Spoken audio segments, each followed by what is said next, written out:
इससे सबको जय मसीह की। Praise the Lord, hallelujah. आइए प्रार्थना करते हैं। पराक्रमी सर्वशक्तिमान परमेश्वर पिता प्रभु यीशु मसीह के नाम से आपकी अनुग्रह के सिंहासन के पास आते हैं। धन्यवाद आपकी दया और आपकी करुणा के लिए, धन्यवाद आपकी प्रेम के लिए, धन्यवाद आपकी पवित्र वचनों के लिए, धन्यवाद पवित्र आत्मा जो हमें हर वक्त हर समय अगुवाई करता। तेरी अनुग्रह है पिता, जो आज हम तुझसे सुनते, तेरे वचन को पढ़ते और तेरे अनुसरण करते हैं। पवित्र आत्मा हमें अगुवाई करता। धन्यवाद देते, तेरी स्तुति महिमा करते। तू राजाओं का राजा, तू प्रभुओं का प्रभु, सर्वशक्तिमान परमेश्वर। अभिषेक करो इस डिवोशन को। धन्यवाद देते, यीशु मसीह के नाम से मांगते, आमीन। ओके, आज हम लोग जो बात करेंगे यूहन्ना 4 अध्याय में, और ये है सामरी स्त्री के विषय। और यहाँ पर हम देखते हैं कि यीशु मसीह यहूदिया छोड़कर गलील की ओर जा रहा था, और जाते जाते उसने सामरिया होकर जाना जरूरी समझा। और सामरिया सुखार बल की एक जगह है, जो सामरिया के नगर एक तक आया, और उस भूमि में यीशु मसीह रहा, जो याकूब का कुआं कहा जाता, और जो ईसोप को याकूब ने दिया था। तो इसमें कुछ पॉइंट से मैं जो 15 वचन पढ़ते। स्त्री ने उससे कहा, हे प्रभु, वह जल मुझे दे ताकि मैं प्यासी ना हूं और ना जल भरने को इतनी दूर आऊं। फिर हम 19 वचन देखते हैं। स्त्री ने उससे कहा, यीशु मसीह से उससे कहा, हे प्रभु, मुझे ज्ञात होता है कि तू भविष्यवक्ता है। 20 में कहता, हमारे बाप दादों ने इसी पहाड़ पर भोजन किया, और तुम कहते हो कि यह जगह जहां भजन करना चाहिए यरूशलेम है। फिर हम 24 वचन पढ़ते हैं। परमेश्वर आत्मा है, और अवश्य है कि उसके भजन करने वाले आत्मा और सच्चाई से भजन करे। और हम 27 वचन पढ़ते। इतने में उसके चेले आ गए और अचंभा करने लगे कि वह स्त्री से बातें कर रहा है। तभी किसी ने ना कहा कि तू क्या चाहता है या किस लिए उससे बातें करता है। 28 वचन। तब स्त्री ने अपना घड़ा छोड़कर नगर में चली गई और लोगों से कहने लगी, आओ एक मनुष्य को देखो जिसने सब कुछ जो मैंने किया मुझे बता दिया है। कहीं यह तो मसीह नहीं है। 35 वचन। क्या तुम नहीं कहते कि कटनी होने में अब भी 4 महीने पड़े हैं? देखो, मैं तुमसे कहता हूँ, अपनी आंखें उठाकर देखो, पर दृष्टि डालो कि वे कटनी के लिए पक चुके हैं। 40 वचन। तब जब ये सामरी उसके पास आए तो उससे विनती करने लगे कि हमारे यहाँ रह। सो वह वहाँ 2 दिन तक रहा। यहाँ पर मैं ये सारे वचन इसलिए पढ़ रहा था कि कुछ पॉइंट देते हैं। आप काफ़ी लोग पढ़े हैं इस अध्याय को, सामरी स्त्री के बारे में कई सारी बातें आप सुने। में कुछ पॉइंट्स देना चाहता, तो जो वचन मैंने पढ़ा उन वचनों को दोबारा आप पढ़िए और इन पॉइंट्स को देखिए। उसकी चाहत क्या था ना, जब यीशु मसीह ने कहा, जो जल मैं तुम्हें दूंगा वो अनंत काल तक प्यासा नहीं होगा, तो उसकी चाहत बढ़ी। तो क्या कहा उसने कि वो जल मुझे दे, कि मैं इतना दूर क्यों आऊं जल भरने के लिए। तो सोचिए, एक प्यास होना चाहिए, एक इंसान को एक जागृति होना चाहिए मुझे जानने के लिए। इसको जानने का प्यास था, समझने का प्यास था, जो यीशु मसीह कह रहा था।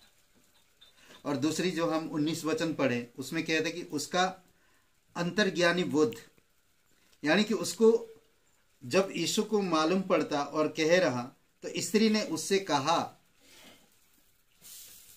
हे प्रभु, मुझे ज्ञात होता है कि तू भविष्यवक्ता है। जब यीशु की सारी बातों को सुन रहा, तो उसको मालूम पड़ रहा कि हाँ, आप एक भविष्यवक्ता हो।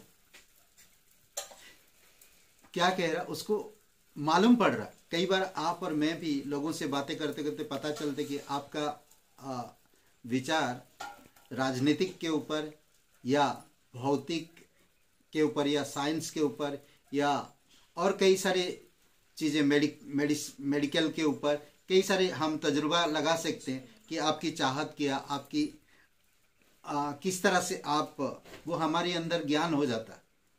और बाद में हम 20 और वचन 24 में अगर पढ़ते हैं तो उसको कहता है कि उसके बाद विवाद की मना शक्ति, मन की शक्ति वाद विवाद की। 20 वचन में कहता, हमारे बाप दादों ने इसी पहाड़ पर भजन किया, भजन मतलब स्तुति आराधना की, और तुम कहते हो कि वह जगह जहाँ भजन करना चाहिए यरूशलेम है। इसलिए फिर यहाँ पर हम देखते वचन 24 में, परमेश्वर आत्मा है और अवश्य है कि उसके भजन करने वाले आत्मा और सच्चाई से भजन करे। ये बात उसको बता रहा वाद विवाद में। तो ये वाद विवाद में हमें क्या मिल रहा?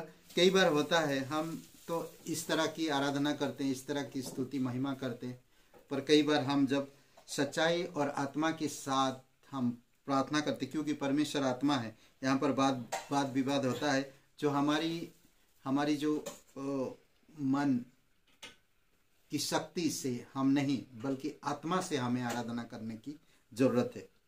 और उसका व्यक्तित्व ज्ञान 35 वचन में हम पढ़े, उसका व्यक्तित्व ज्ञान। क्या तुम नहीं कहते कि कटनी होने में अब भी 4 महीने पड़े हैं? देखो मैं तुमसे कहता हूँ, अपनी आंखें उठाकर खेतों पर दृष्टि डालो कि वे काटने के लिए पक चुके हैं।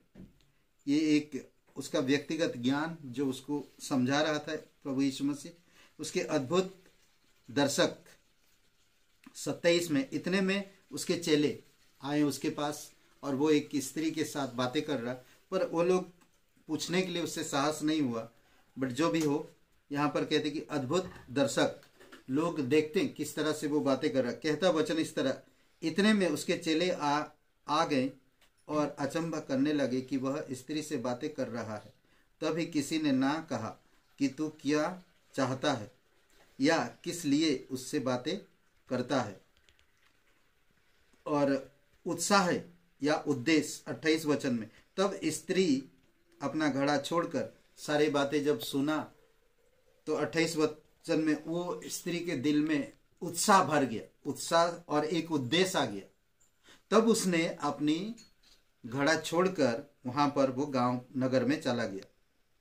उसका प्रासंगिक प्रश्न 26 से लेकर 29 वचन में, यीशु ने उससे कहा, मैं जो तुझसे बोल रहा हूं मैं वही हूं।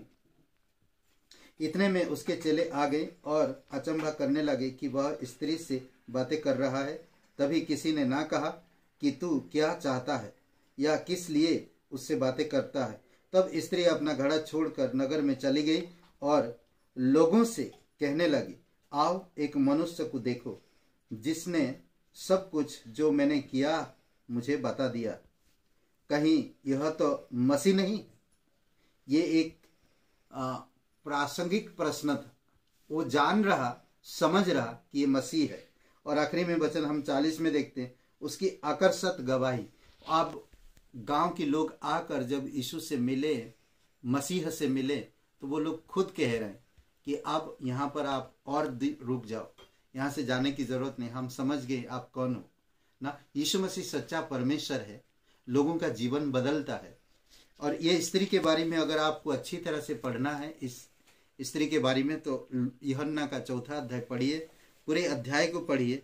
अद्भुत अध्याय है, किस तरह से इस स्त्री का जीवन परिवर्तन हुआ और वो यीशु पर किस तरह से भरोसा विश्वास किया, और उसने जाकर गांव में किस तरह से, नगर में जाकर किस तरह से गवाही दिया, और नगर के लोग आकर किस तरह से यीशु मसीह को ग्रहण किया। अद्भुत है, अद्भुत कहानी है। इसीलिए आइए हम लोग प्रार्थना करते हैं।